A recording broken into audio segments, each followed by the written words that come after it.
وہ اعتراض اپنی عقل پہ کرے کہ میری عقل سمجھ نہیں پا رہی معاملے کو، میری عقل ناقص ہے۔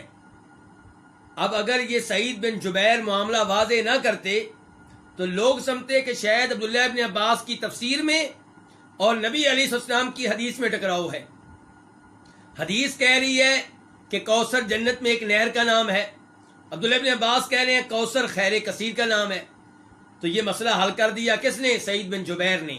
یہ ہوتی ہے علماء کی شان، علماء کا مقام، وہ سمجھاتے ہیں۔ انہوں نے کہا عبداللہ ابن عباس کی تفسیر میں حدیث میں کوئی ٹکراؤ نہیں ہے، جنت میں جو نہر ملے گی وہ کوثر کا ایک حصہ ہے۔ کوثر کئی چیزوں کا نام ہے، کوثر کئی اجزاء کا نام ہے، کئی اشیاء کا نام ہے۔ ان اشیاء میں سے ایک شے کیا ہے؟ وہ نہر ہے جو جنت میں آپ کو ملے گی۔ سورۃ الاخلاص، قولہ تعالی قل هو اللہ احد، یہ باب ہے قل هو اللہ احد کے بارے میں۔ قل هو اللہ احد کا معنی کیا ہے؟ قل آپ کہہ دیں، اللہ تعالیٰ نبی سے کہہ رہے ہیں صلی اللہ علیہ وسلم سے کہ آپ کہہ دیں هو اللہ احد، کہ اللہ ایک ہے۔ حدیث نمبر 251 اس حدیث کو روایت کرنے والے کون ہیں؟ امام بخاری۔ عن ابی ہریرہ رضی اللہ عنہ، جناب ابو ہریرہ سے روایت ہے، وہ نبی علیہ الصلوۃ والسلام سے روایت کرتے ہیں، قال کہ آپ نے کہا، قال اللہ کہ اللہ تعالیٰ کہتے ہیں۔ جس حدیث میں یہ آ جائے کہ اللہ تعالیٰ کہتے ہیں، اس حدیث کو کیا کہتے ہیں؟ ذرا جواب دیں آپ لوگ۔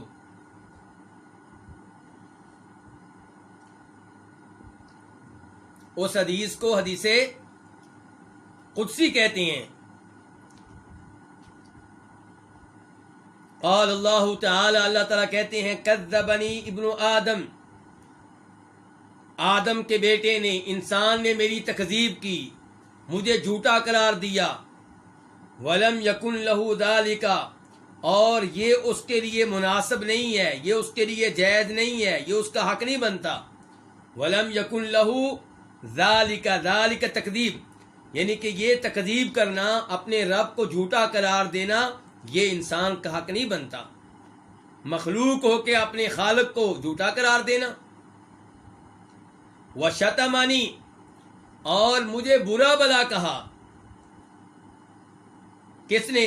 انسان نے، آدم کے بیٹے نے۔ ولم یکن لہ ذالک، اور یہ اس کا حق نہیں بنتا، یہ اس کے لیے جائز نہیں ہے، یعنی کہ اپنے رب کو برا بلا کہے، اپنے رب پہ تنقید کرے، اپنے رب پہ اعتراض کرے، اپنے رب کو یعنی کہ برا بلا کہے، یہ انسان کے شایان شان نہیں ہے۔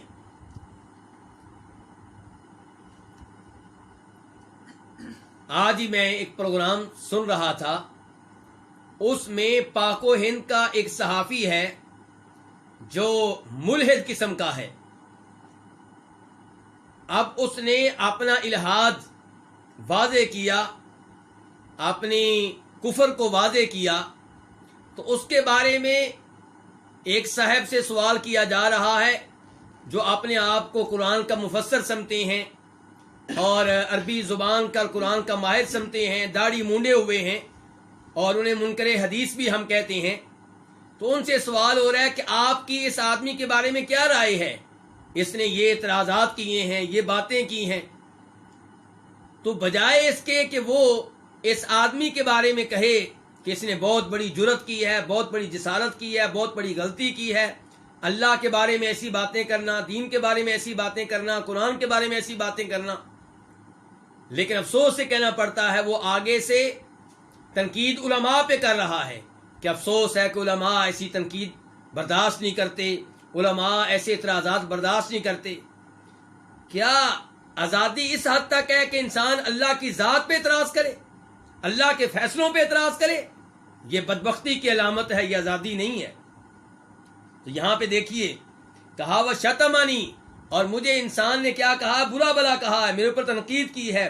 ولم یکن لہ ذالک، اور یہ اس کا حق نہیں ہے، اللہ پہ اعتراض کرنا انسان کا حق نہیں ہے۔ فاما تکذیبہ ایایا، اب اللہ تعالیٰ وضاحت کر رہے ہیں۔ پہلے اللہ تعالیٰ نے اجمالی طور پہ بیان کیا کہ انسان میری تکذیب کرتا ہے، مجھے جھوٹا قرار دیتا ہے اور مجھے برا بلا کہتا ہے۔ اب اس کی وضاحت کہ کیسے۔ فاما تکذیبہ ایایا، جہاں تک تعلق ہے اس کے میری تکذیب کرنے کا، مجھے جھوٹا قرار دینے کا، فقولہ تو انسان کا یہ کہنا کہ لن یعیدنی کما بدأنی، کہ اللہ ہرگز مجھے دوبارہ پیدا نہیں کر سکے گا جیسے اس نے مجھے پہلی بار پیدا کیا ہے. یعنی کہ یہ عقیدہ رکھنا کہ جو قبر میں چلا جائے گا وہ مٹی ہو جائے گا، ہڈیاں گل سڑ جائیں گی، دوبارہ کوئی نہیں اس کو اٹھا سکتا، یہ اللہ کو جھوٹا قرار دینا ہے. کیونکہ اللہ تو کہتا ہے کہ میں اٹھاؤں گا، تو یہ کہتا ہے کہ کیسے ممکن ہے، اس کا مطلب ہے کہ اللہ کو جھوٹا قرار دے رہا ہے. تو اللہ تعالیٰ کہتے ہیں فقولہ تو انسان کا یہ کہنا کہ لن یعیدنی، اللہ مجھے ہرگز دوبارہ پیدا نہیں کر سکے گا، کما بدانی جیسے مجھے پہلی بار پیدا کیا تھا. ولیس اول الخلق باہون علی من اعادتہ، اللہ تعالیٰ کہتے ہیں پہلی بار پیدا کرنا میرے لیے انسان کو دوبارہ پیدا کرنے سے آسان نہیں ہے. وَأَمَّا شَتْمُهُ إِيَّايَ، اور جہاں تک تعلق ہے انسان کے مجھے برا بلا کہنے کا، میرے اوپر تنقید کرنے کا، فَقَوْلُهُ تو اس کا یہ کہنا کہ اتخذ اللہ ولدا، کہ اللہ تعالیٰ نے اولاد پکڑی ہے، اللہ تعالیٰ نے اولاد لی ہے، اللہ کی اولاد ہے. یعنی کہ اللہ تعالیٰ کے بارے میں کہنا کہ اللہ کا کوئی بیٹا ہے، اللہ کی کوئی بیٹی ہے، یہ اللہ تعالیٰ پہ تنقید کرنا ہے، اللہ کو برا بلا کہنا ہے، اللہ کو گالی دینا ہے. کیونکہ اللہ اولاد کا محتاج نہیں ہے. جب آپ کہتے ہیں اللہ کی اولاد ہے تو آپ کہنا چاہتے ہیں اللہ اولاد کا محتاج ہے، اور اولاد تو باپ کی شریک بن جاتی ہے. آپ کہنا چاہتے ہیں کہ یہ اولاد ہے اور اللہ کی شریک ہے، جیسا کہ عیسائیوں نے عیسیٰ علیہ السلام کو اللہ کا بیٹا قرار دیا تو پھر اللہ کا شریک بھی بنا دیا. وَأَمَّا شَتْمُهُ إِيَّايَ، جہاں تک تعلق ہے اس کے مجھے گالی دینے کا، فَقَوْلُهُ تو اس کا یہ کہنا کہ اتخذ اللہ ولدا، کہ اللہ نے اولاد لی ہے، اللہ نے اولاد پکڑی ہے. وَأَنَا الْأَحَدُ الصَّمَدُ، جبکہ میں ایک ہوں، الصمد بے نیاز ہوں، سب میرے محتاج ہیں، میں کسی کا محتاج نہیں ہوں. یعنی کہ مجھے اولاد کی کیا ضرورت ہے، میں اکیلا ہوں، اس لحاظ سے بھی اولاد کی ضرورت نہیں ہے. اولاد ہوگی تو پھر جب اولاد آتی کوئی اکیلا نہیں رہتا. تو الصمد اولاد کی ضرورت اس کو ہے جو محتاج ہو. اللہ تعالیٰ کہتے ہیں میں تو محتاج نہیں ہوں، میں تو بے نیاز ہوں. لم الد، نہ میں نے کسی کو جنم دیا، یعنی کہ میں کسی کا والد نہیں ہوں، میری کوئی اولاد نہیں ہے. ولم اولد، اور نہ مجھے جنم دیا گیا، میں کسی کا بیٹا نہیں ہوں، میں کسی کی اولاد نہیں ہوں. ولم یکن لی کفوا احد، ولم یکن لی کفوا احد، اور میرا کوئی بھی ہمسر نہیں ہے. احدن کوئی بھی، کفن ہمسر، مد مقابل میرے برابر کا کوئی نہیں ہے. تو سورہ اخلاص یہاں سے آپ کو اندازہ ہوا ہوگا کتنی عظیم صورت ہے، کتنے غلط عقائد کا اس میں رد ہے. جب اللہ تعالیٰ کہتے ہیں کہ میں ایک ہوں، پتہ چلا اللہ کا کوئی شریک نہیں، نہ کوئی نبی، نہ کوئی فرشتہ، نہ کوئی قبر والا، اور نہ کوئی وہ جس کے نام کا بت بنا دیا گیا ہو، کوئی بھی اللہ کا شریک نہیں، اور سب اللہ کے محتاج ہیں. اللہ کسی کا محتاج نہیں، نہ کسی نبی کا، نہ کسی ولی کا، نہ کسی فرشتے کا. اور اللہ کی کوئی اولاد نہیں ہے. عیسیٰ علیہ السلام کو اللہ کا بیٹا کہنا عیسائیوں کا غلط عقیدہ ہے. عزیر علیہ السلام کو اللہ کا بیٹا کہنا یہودیوں کا غلط عقیدہ ہے. فرشتوں کو اللہ کی بیٹیاں قرار دینا مشرکین مکہ کا غلط عقیدہ تھا. تو اللہ کے برابر کا کوئی بھی نہیں ہے. اسی لیے یہ سورت کو کیا کہا گیا ہے کہ قرآن کا ایک تہائی ہے. اس کے ساتھ ہی ہماری تیسری کتاب اپنے اختتام کو پہنچی، اور اب ہم بڑھتے ہیں چوتھی کتاب کی طرف. اس مقصد میں، دوسرے مقصد میں، چوتھی کتاب آخری کتاب ہے. الکتاب الرابع الاعتصام بسنہ. چوتھی کتاب کیا ہے؟ سنت کو مضبوطی سے تھام لینا. سنت سے مراد نبی علیہ السلام کی سنت، آپ کا طریقہ، آپ کی احادیث. پہلا باب وجوب اطاعت النبی صلی اللہ علیہ وسلم، نبی علیہ السلام کی اطاعت کا واجب ہونا. یعنی کہ آپ کے آرڈر کو ماننا واجب ہے. آپ کا آرڈر کسی دوسرے انسان کی طرح نہیں ہے کہ مان لیا تو ٹھیک ہے، نہ مانا تو کوئی بات نہیں. آپ کا ہر آرڈر ماننا واجب ہے. وجوب اطاعت النبی صلی اللہ علیہ وسلم. حدیث نمبر 252 خا. اس حدیث کو روایت کرنے والے کون ہیں؟ امام بخاری. عن ابی ہریرہ ان رسول اللہ صلی اللہ علیہ وسلم قال. جناب ابو ہریرہ سے روایت ہے کہ اللہ کے رسول علیہ السلام نے فرمایا کل امتی یدخلون الجنۃ الا من ابا. میری ساری کی ساری امت جنت میں داخل ہوگی سوائے اس کے کہ جس نے انکار کیا. قالوا یا رسول اللہ. انہوں نے کہا یعنی کہ صحابہ کرام نے یا رسول اللہ اللہ کے رسول ومن یابا. اور کون انکار کرے گا؟ کس سے؟ جنت میں جانے سے. کیونکہ اللہ کے رسول کہہ رہے ہیں میری ساری امت جنت میں داخل ہوگی سوائے اس کے جو خود ہی جنت میں جانے سے انکار کر دے. تو صحابہ کرام نے کہا اللہ کے رسول جنت میں جانے سے کون انکار کرے گا؟ قال من اطاعنی دخل الجنہ. آپ نے کہا کہ انکار کا مطلب کیا ہے؟ میں بتاتا ہوں کہ جو میری اطاعت کرے گا داخل الجنہ وہ جنت میں داخل ہوگا. ومن عصانی. اور جو میری نافرمانی کرے میرے حکم کی تعمیل نہ کرے میری بات نہ مانے فقط ابا تو تحقیق اس نے جنت میں جانے سے انکار کر دیا. اس حدیث سے پتا چلا کہ نبی علیہ الصلوۃ والسلام کی اطاعت کس قدر ضروری ہے. اور آپ کی اطاعت کیسے ہوگی؟ جب ہم قرآن کی ہر بات مانیں گے، جب ہم صحیح احادیث سے ثابت آپ کا ہر آرڈر مانیں گے تب آپ کی اطاعت کا حق ادا ہو جائے گا. اور اس حدیث سے بھی پتا چلا کہ اللہ کے رسول کے آرڈرز ماننے ضروری ہیں. وہاں پہ اعتراض نہیں ہو سکتا. وہاں پہ یہ نہیں کہہ سکتے آپ کیوں، کس لیے، مجھے مطمئن کیا جائے. نہیں لا یسأل عما یفعل وهم یسألون.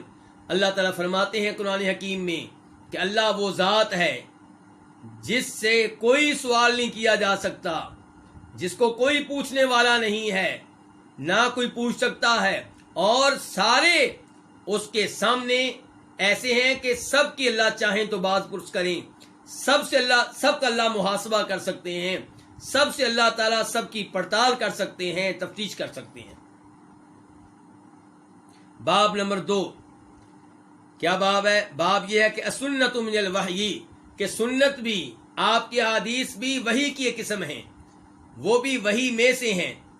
تو یہ باب اور یہ احادیث کاری ضرب ہیں ان کے لیے جو منکرین حدیث ہیں، جو احادیث کو اہمیت نہیں دیتے، جو احادیث کو دین اور شریعت نہیں مانتے.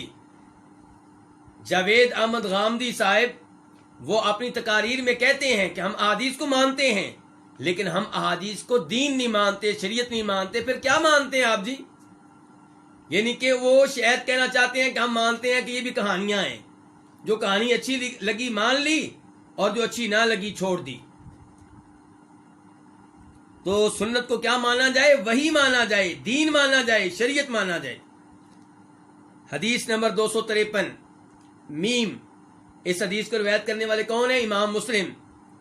عن ثوبان مولا رسول اللہ صلی اللہ علیہ وسلم قال.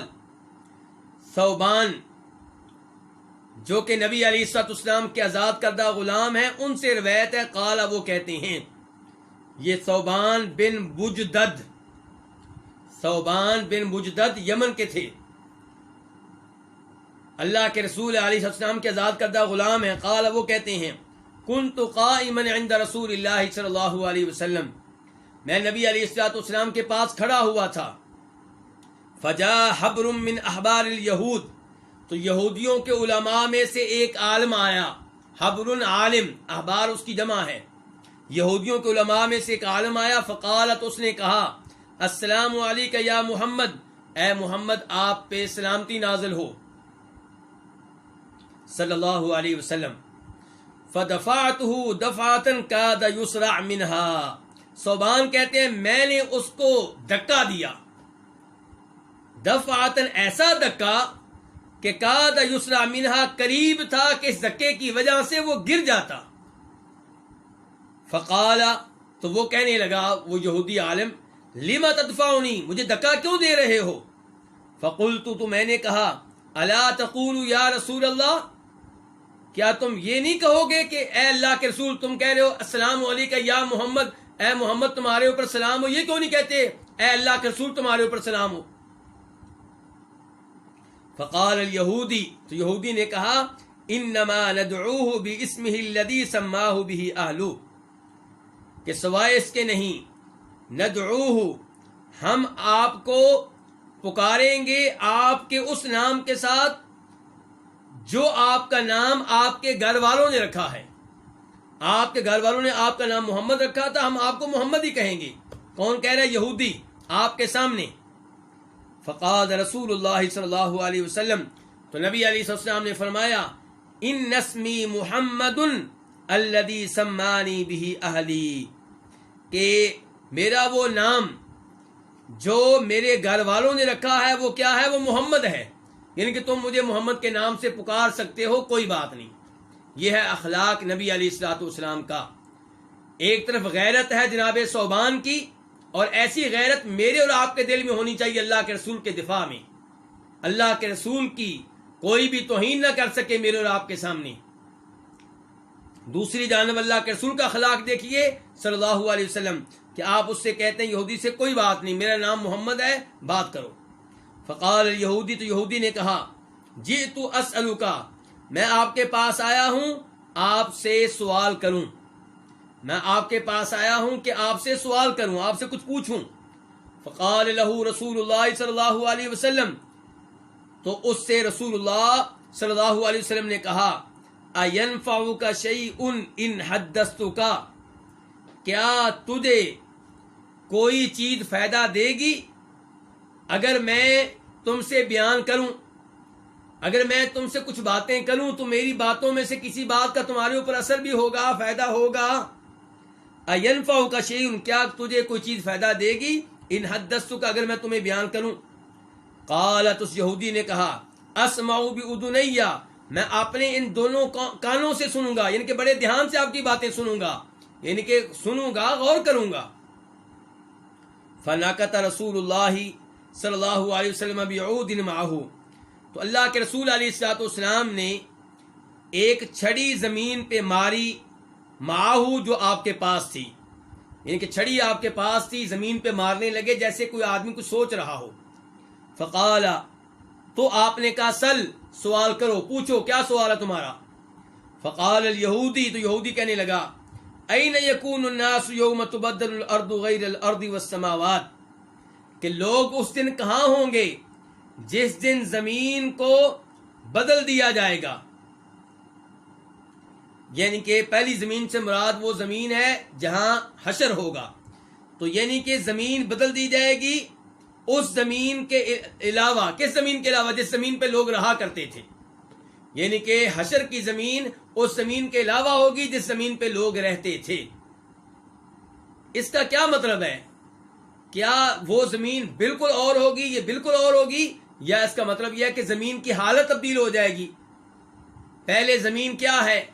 کہیں سمندر ہیں، کہیں دریا ہیں، کہیں گڑھے ہیں، کہیں تہہ خانے ہیں، اور کہیں پہاڑ ہیں، کہیں بلند و بالا عمارتیں ہیں، کہیں عظیم الشان مسجدیں ہیں، قلعے ہیں.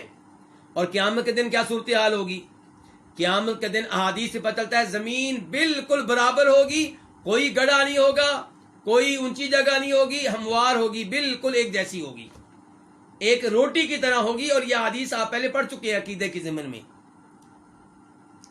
تو یہودی کہہ رہا ہے کہ لوگ کہاں ہوں گے جس دن زمین بدل دی جائے گی اس زمین کے علاوہ، یعنی جس زمین پہ ہم رہ رہے ہیں. والسماوات، اور آسمان بھی بدل دیے جائیں گے. اور یہودی کے الفاظ قرآن کے مطابق ہیں.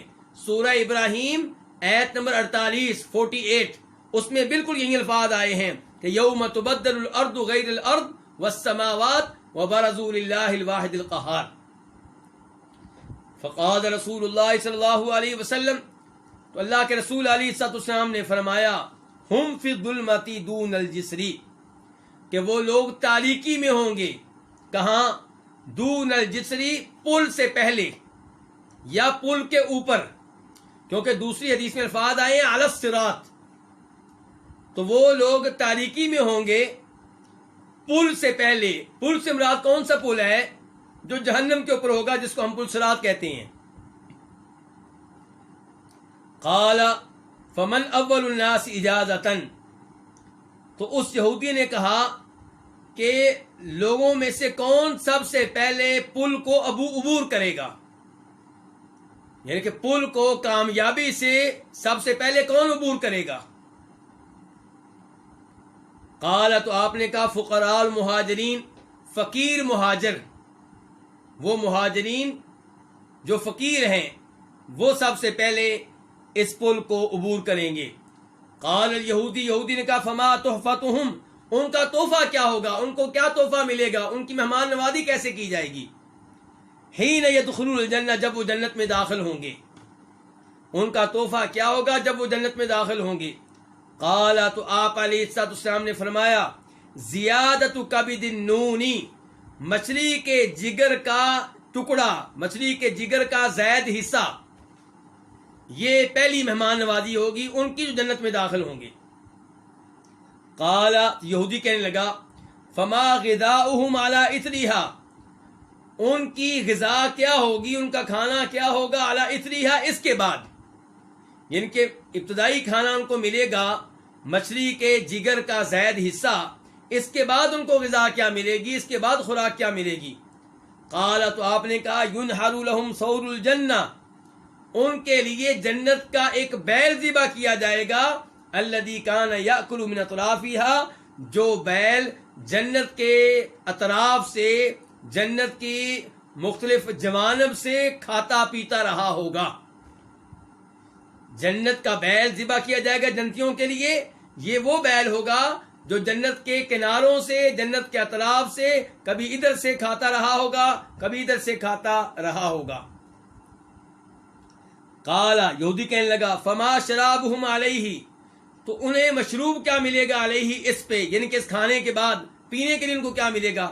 قال، تو آپ نے کہا من عین فیہا تسمی سلسبیلا، پینے کے لیے انہیں من عین، اس چشمے سے ملے گا، فیہا، جو چشمہ اس جنت میں ہوگا، تسمی، اس چشمے کا نام کیا ہوگا، سلسبیل، سلسبیل چشمے سے ان کو مشروب ملے گا، پانی ملے گا پینے کے لیے۔ قال صدقتا، یہودی نے کہا آپ نے درست کہا ہے، سچ کہا، جتنے سوالوں کا آپ نے جواب دیا ہے بالکل صحیح دیا ہے۔